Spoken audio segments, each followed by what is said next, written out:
Welcome to the Ending Sexploitation podcast, where we decode sexual harm and provide you with active solutions. I'm your host, Kaylee McNamara.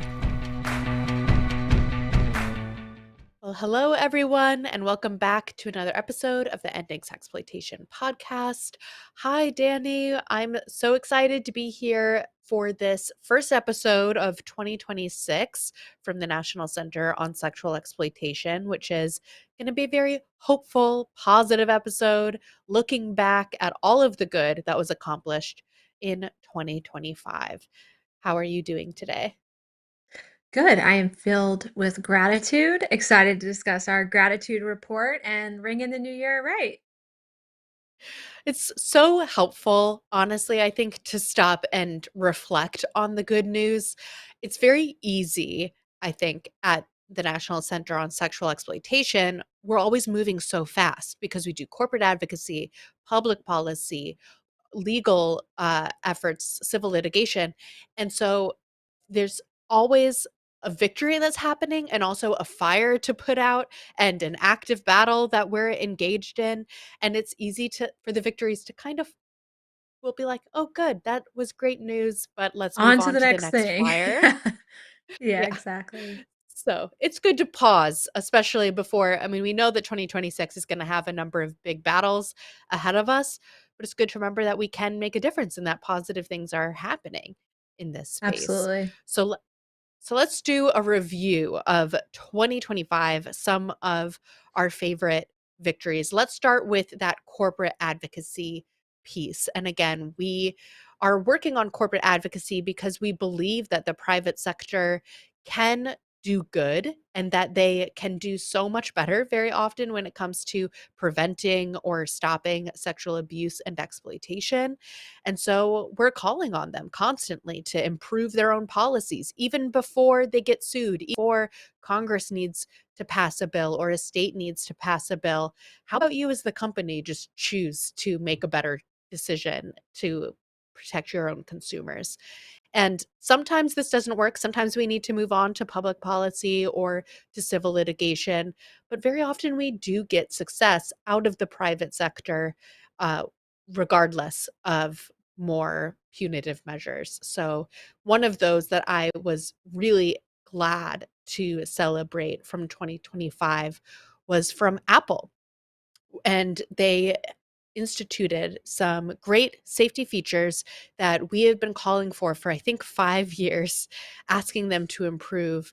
Um, where they announced that all minors from ages 0 to 17 would have automatic default safety protections turned on.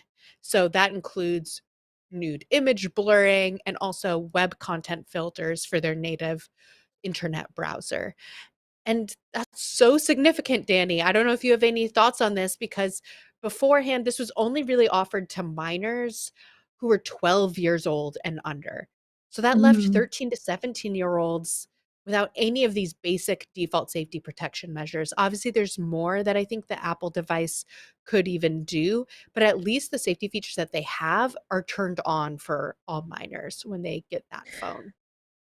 Yeah, that's huge. And so were some of these by default, Haley, or was the default part even new? Like, So they were default off for 13 to 17-year-olds, image blurring okay. or their web content. They just didn't have that turned on. Yeah. Yeah, that's so powerful because not every kid has an active, engaged parent who's aware of the dangers, aware of what's going on, but every kid has a phone, particularly over 13. I think you'd be hard pressed to find a 16-year-old without a cell phone. And they're at the highest risk of being sexploited, right? The sextortion schemes, it's usually these Yes. older teenagers are like the highest risk. So they're the most in need of this measure. And it's just strange, like from other products, we wouldn't be like, would you like to choose to have your pill caps, the child safety cap? Like they just put them on, right? And that's what we should be doing to keep our kids safe on these technologies too. So super exciting, huge victory. Huge victory. And like, yeah, completely agree. Especially sextortion victims. it's like 15, 16, 17-year-old boys are the most targeted of minors from the Mhm. information that we have today. There's sometimes this idea that, well, older teens don't need any child protections. And you still do. You still do. 16 and 17, you're still a minor and you are vulnerable and you're intentionally targeted by predators. Very vulnerable, and it's just you need different protections. Like, obviously, we're gonna be extra sensitive and extra careful with our most tiniest precious children because we don't even want them to be exposed to things.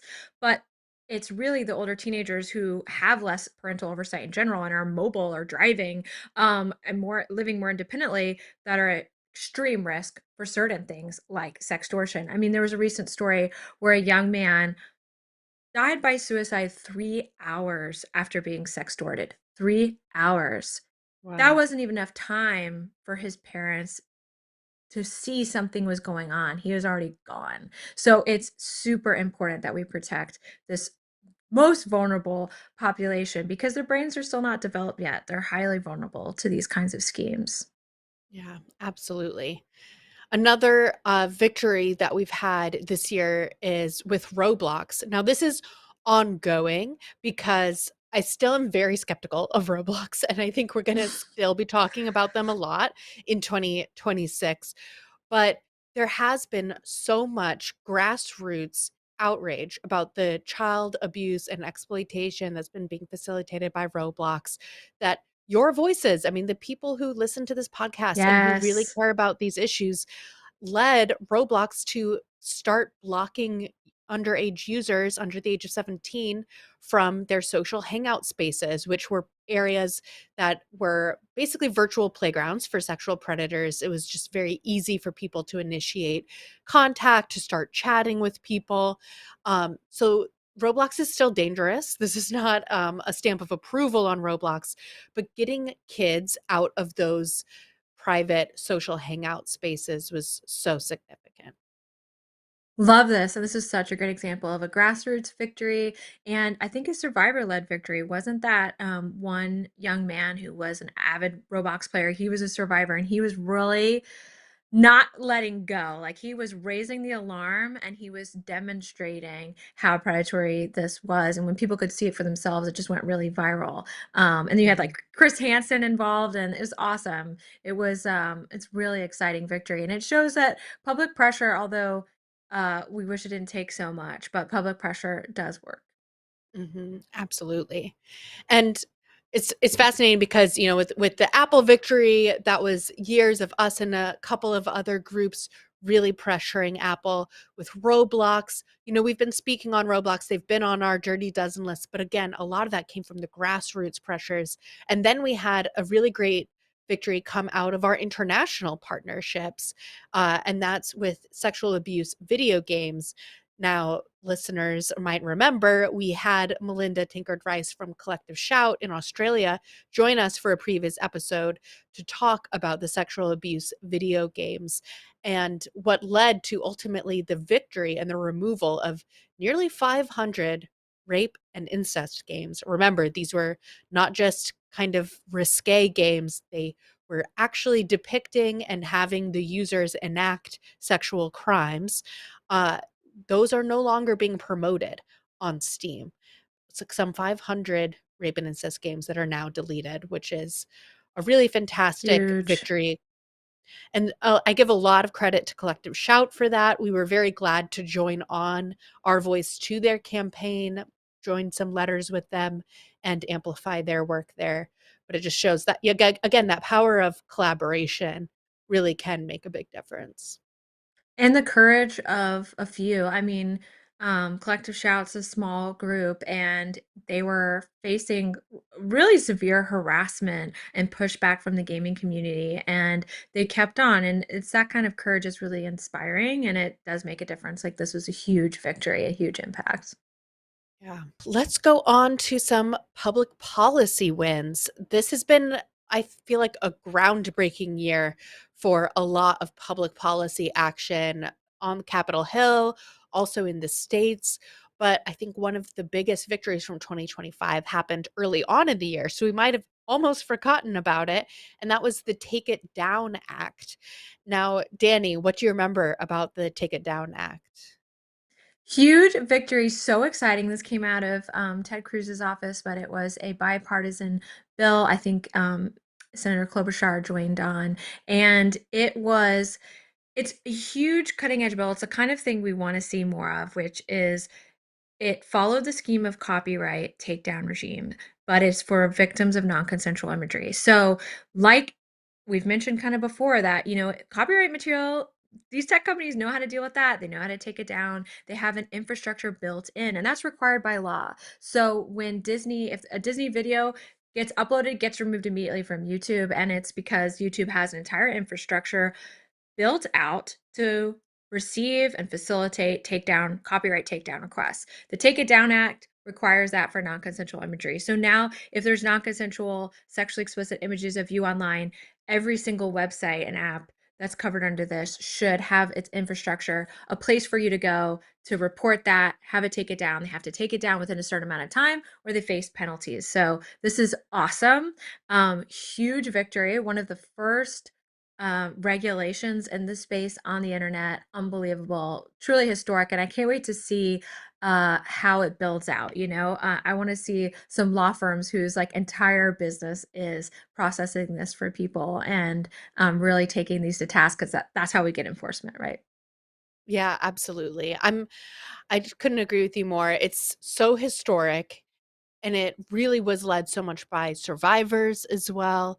And again, I think something that people might not realize, you would just assume that non-consensual sexually explicit material would be taken down if it No, was reported, and it wasn't happening. I mean, I know that Danny, no. you personally were trying to help several survivors with these requests to major digital platforms, and it was like pulling teeth, right? Oh, they So would for just that, go ignored. Yeah.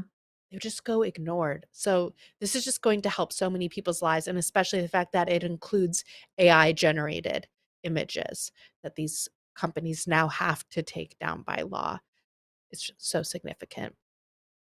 Another piece that was really survivor led this year and that we talked about a lot on the podcast from 2025 was Congress did pass the Epstein Files Transparency Act, which was, of course, led by so many survivor voices, especially Nicosi's own Teresa Helm, who's our survivor services coordinator. And Congress did pass this bill requiring the release of government files related to the Epstein and Maxwell sex trafficking ring. So we will see kind of how the ripple effects of this go and the information that we get. We're pre recording this before early January. So maybe even by now, there will be more revelations. But I am glad that at least this step was taken. We need greater transparency and so that we can have greater accountability for those who should be held accountable according to the law. Mhm. Exactly. And it just shows like, we for so long, the most nefarious thing about Epstein is that he operated kind of as an open secret in plain sight, and it was wealth, power, and connections that allowed him to abuse, by the DOJ's own report, over 1,000 victims. So, what is deeply troubling about that, beyond his obvious exploitation, is that he was able to flow through our governments, through our most influential spheres. Without any barriers, like he was able to act with impunity. And so this is the first step to really like rectifying that we don't allow people, everybody is accountable under the law. We're going to have transparency, at least with regard to this person, and it sets a really promising precedent because we don't want that ever to happen again. So Yeah, huge survivor victory, and shout out again to Teresa Helm. She's an unbelievable leader in this. absolutely.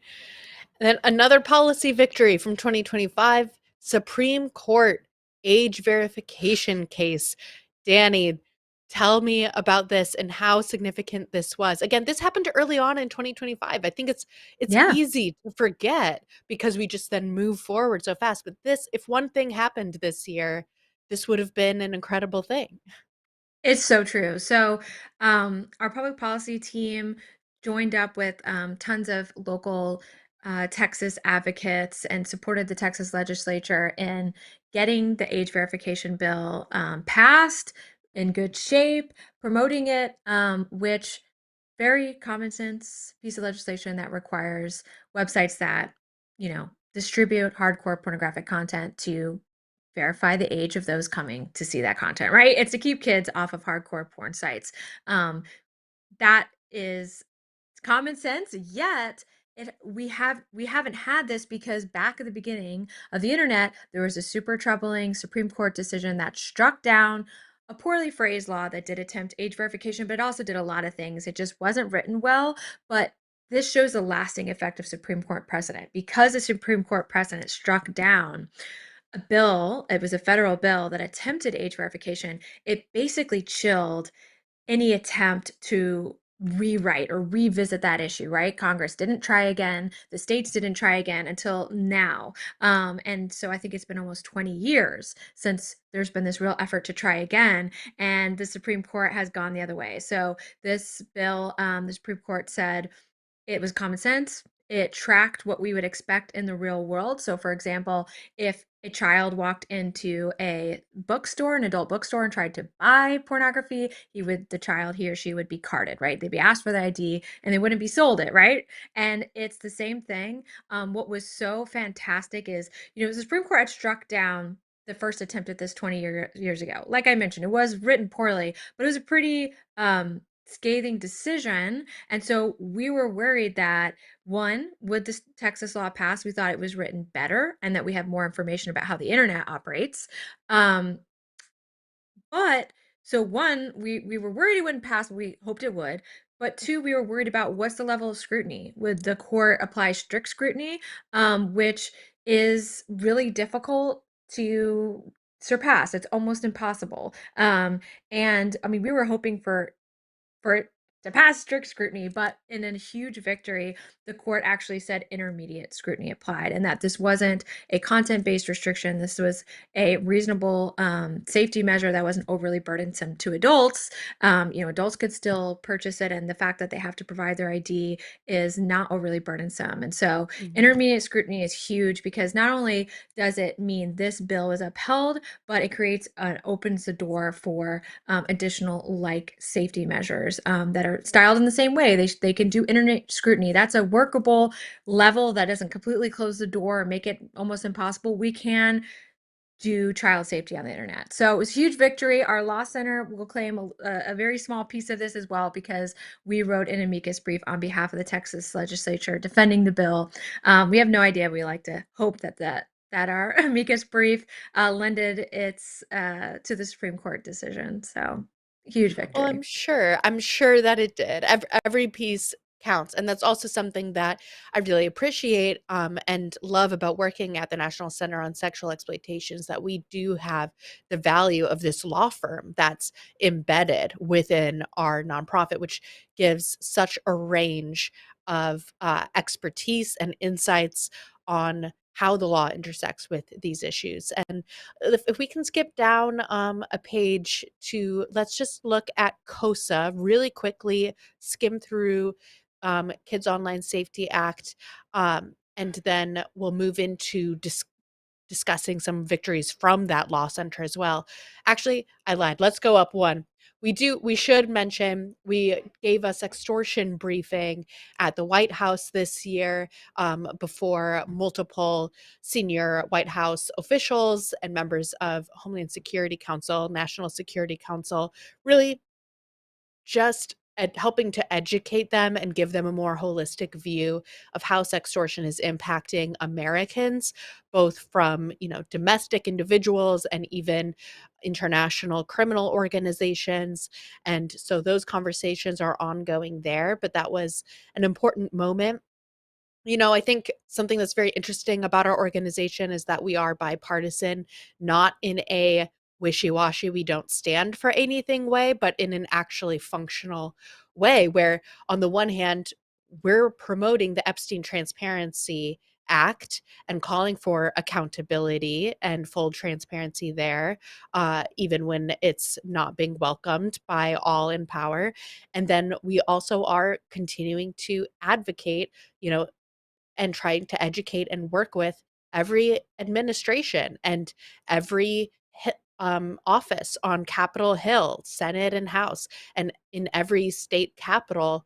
We are, regardless of the party that's in power, we're looking to speak with them, to educate them, to connect them with good solutions and ideas as much as possible. So that's something that is a real pillar of how the public policy department works at Nkosi.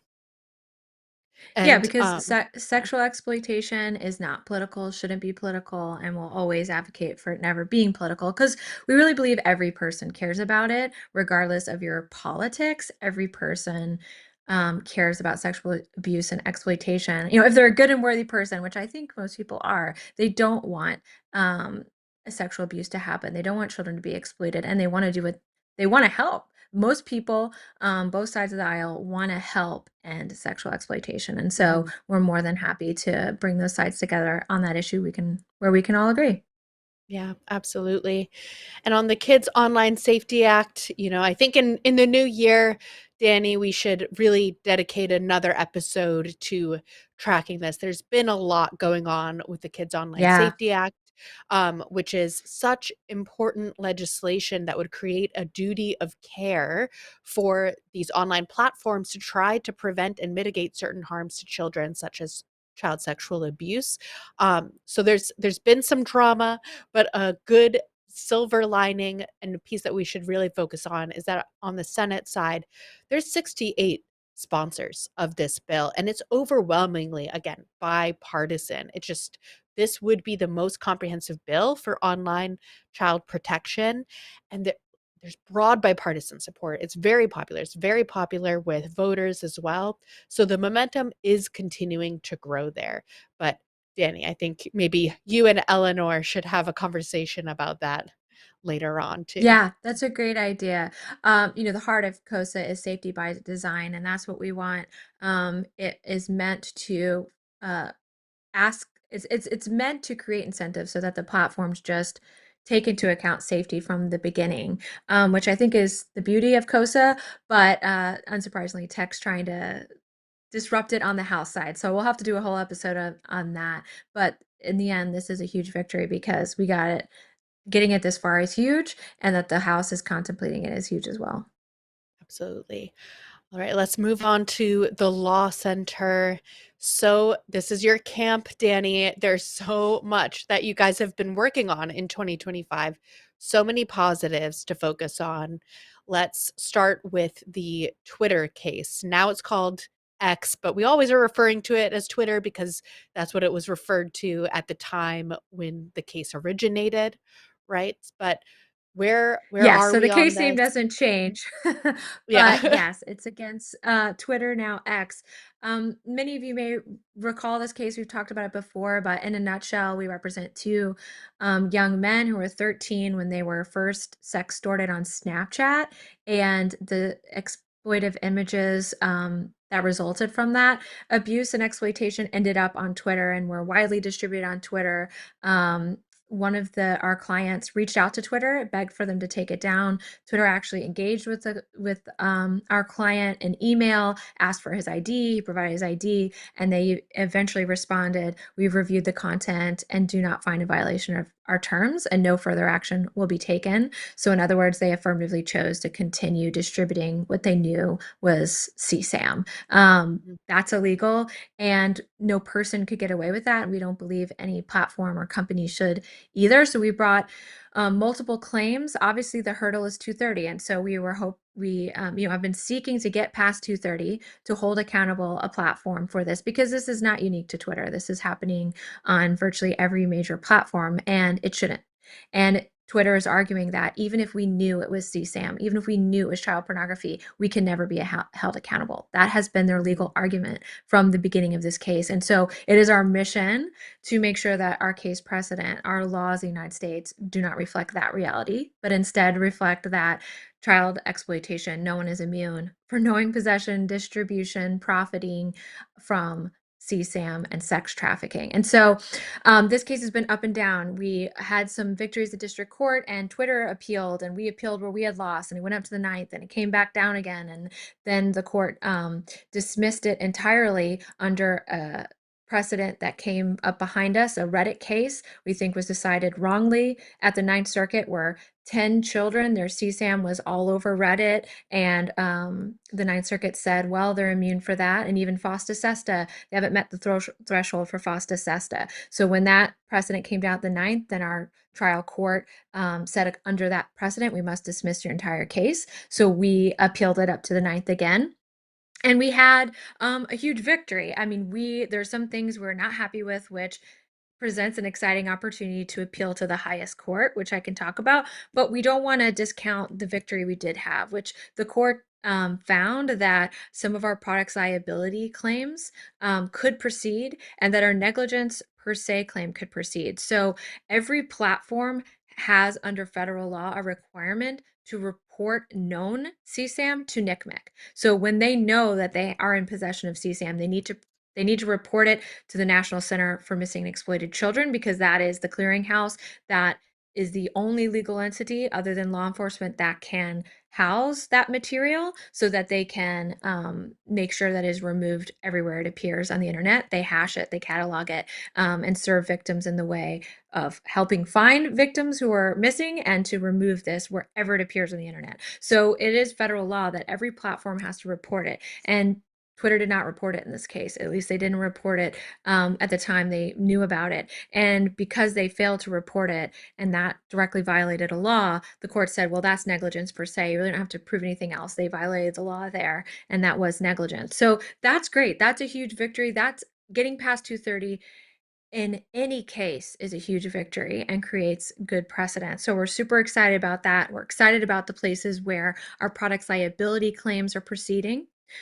For example, we allege that Twitter treated CSAM fundamentally differently from any other content. In other words, you could report, hateful speech or harassing content, but it was a whole different system to report CSAM, and a more difficult and onerous system. And we argued that was poor design. This is products liability issues, that it was difficult, if not impossible, to even report this content in the first place, and some other things. So super pleased about that. Where we think the decision went wrong is that the court said Twitter's immune for the knowing possession of CSAM, and that we hadn't met the FOSTA burden. And so what I mean by FOSTA is, Section 230, which we talk about on the show all the time, is a federal law that many courts say immunize these platforms for virtually anything that happens. In 2018, in response to the Backpage scandal, and basically this was just a criminal website facilitating trafficking, Congress did pass the Fight Online Sex Trafficking Act, FOSTA, which was supposed to be an exception to 230, saying, well, actually, they're not immune for sex trafficking. Yet the courts are still routinely finding that these platforms are immune. And in our case is no different. They said, even though we showed that they knowingly benefited from this CSAM content and the sex trafficking scheme, that we had not met the high burden, supposedly super high burden of criminal liability under FOSTA. Although I can't make sense of that, because I think that they could be criminally prosecuted.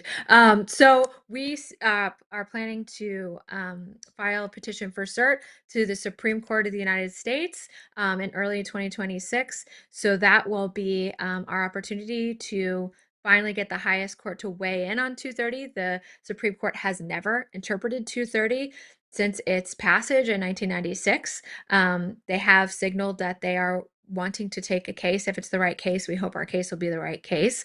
So that's a preview and an exciting battle we're excited to fight. It would be great to get the Supreme Court to weigh in. So victory all around. So exciting, Danny. And such an example of, over the years, these victories compounding to be like one of the small handful of cases that has made it this far in at least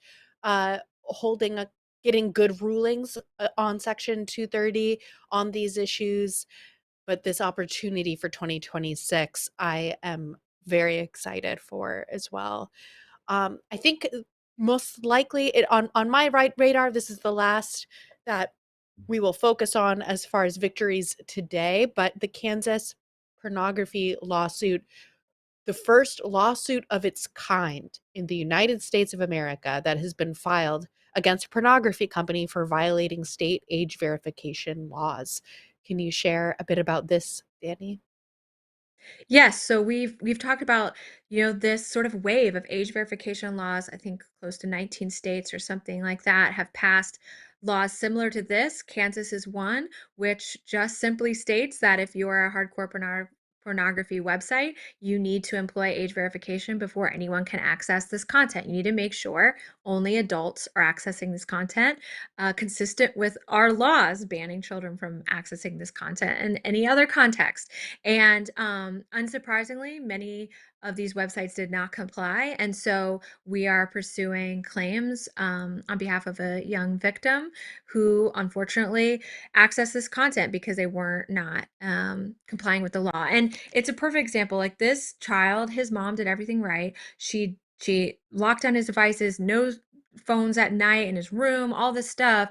But the child finds a way, right? Like there's an old laptop in her closet she didn't forgot even existed, and he was able to connect it to Wi-Fi. And if these websites had only complied with the law, nothing would have happened. He wouldn't have accessed this content, but they didn't comply. And so then he was exposed, and it was so problematic that he ended up telling his mom because it was out of his Mm. control. He could tell it was harming him after even just a short amount of time. So that's why these laws are so important and why we have to enforce them, because otherwise these websites will just ignore it. So it's super exciting, super historic. We're so proud to be bringing this lawsuit with Man Wyatt, our co-counsel in Kansas, and we look forward to what all these lawsuits will bring in the victories that come. It's very exciting, and I'm so grateful for the work that you and the other lawyers are doing on this case, because that's going to have so many different ripple effects for other children to help prevent them from being exposed to pornography as well, and holding these companies accountable for not complying with the law. That's all that I think that we'll look at the gratitude report, but we'll include a link in the show notes so that there are some more victories in there that we didn't cover. So feel free to check that out. But maybe to close us off, Danny, looking back at 2025, I'm curious for if there's any just general reflections you have on it. I think for myself, looking back, it was a year where so many more people, I think, even more than ever before, are coming to the table, who are recognizing that online sexual exploitation in particular is incredibly important to address and to prevent. I think I've seen more parents, more technologist experts, more lawyers, more survivors, even coming both to us and to our allied organizations to really speak out. And that to me just signals that we are gearing up for some years ahead that are going to be very hard work. But I do really believe that we're approaching this tipping point where we're going to change some of the foundational structural issues that are allowing sexual abuse and exploitation to be somewhat unmitigated, especially online. So I just think that our stakeholders are increasing. It's common sense. People are recognizing it. They're joining with us. They're being brave to stand up and raise their voice, whether it's joining a small organization, getting connected with a larger one. I'm just very encouraged by the number of people who've come forward this year. The number of new partners that we've ended 2025 with is very exciting. But how about you, Danny, looking back on 2025? Yeah, I echo that. I feel that precisely. I think we're definitely on a precipice of sort of, there was the beginning, stage one of the internet and the world as it was changed by the internet. I think we're entering stage two. What is mature technology? What does the world look like with when this technology is mature and we're entering the AI field? And I think that we are going to get to a place where hopefully it's more common sense and we're protecting people over profits. And kind of related to that, what I've felt is it's really been a privilege to work on these issues and work at this organization where we can bring people together on this issue because We're in very divided times. I know everyone is feeling that. It almost feels like more divided than it's been in a generation. And it's been so encouraging to work in this space where we can work with all kinds of people from all kinds of worldviews and work with offices on both sides of the aisle in just a very easy way.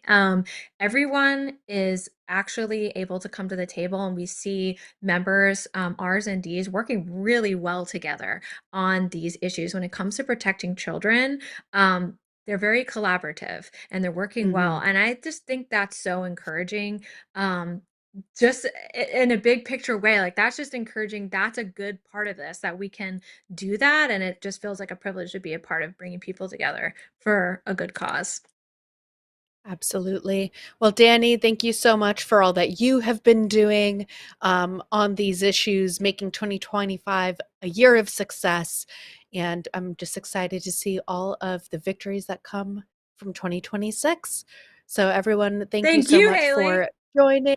Oh, thanks. It's such a privilege. It's such a privilege, and I'm so grateful for those who have been listening along with us as well.